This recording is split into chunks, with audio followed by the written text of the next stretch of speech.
याद करेलू,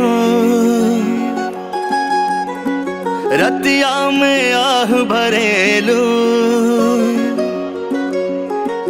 बोला कैसे याद करेलू, रतिया में आह भरेलू।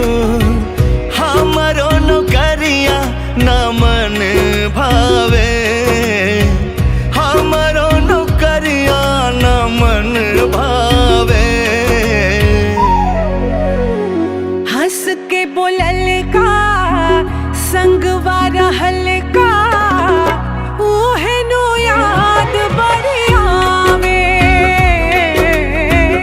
हंस के बोलल का संगवा रहल का, ओहे नो याद बड़ी आवे।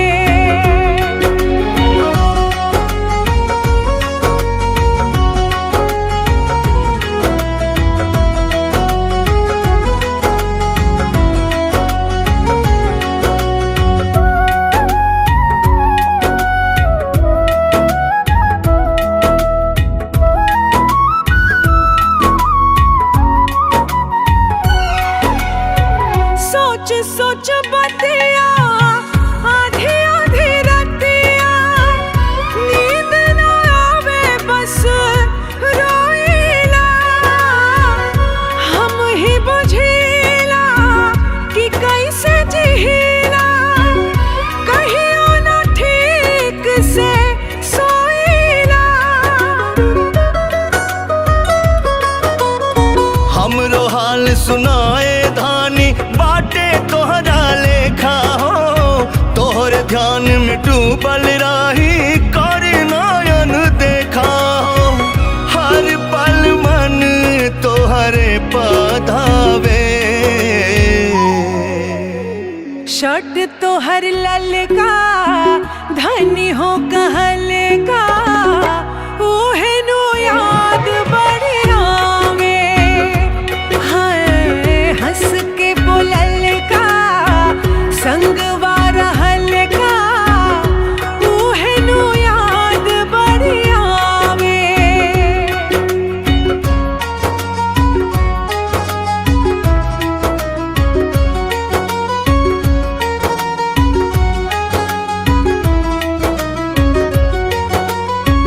खुद के सवारल केसिया के झारल, सब कुछ बोलम छूट गइल बा।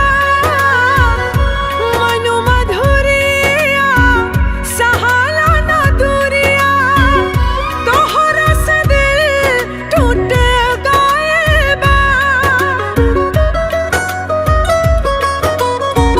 ऐसे ना कुछ बोला ये धानी, आलोक भी दुख सहेले।